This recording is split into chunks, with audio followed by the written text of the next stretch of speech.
So here we can take a look at the new approve orders page. So where we can see pending orders, those that are pending approval, rejected, or all of them if we'd like to see them.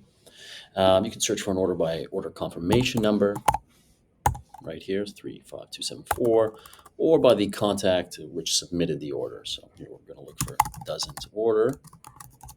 Shows up, but if I search for anything else, we won't find that particular contact. We can drop down, see all the relevant information. So the shipping address on this pending order, or rejected order in this case, billing address, payment details of the card, if it were a card, or in this particular case, we can see basically the terms of the account, if it's applied to the account.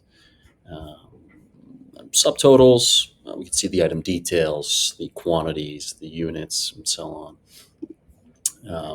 We have these three buttons here where one can edit the primary information, so that could change the shipping address if we wish, purchase order numbers if there were a typo, billing address as well, and then also change the billing information, applying it to the account or changing it to a different card. You can apply those changes, and then suppose after making those changes we think it is okay to approve, we go ahead and hit that check.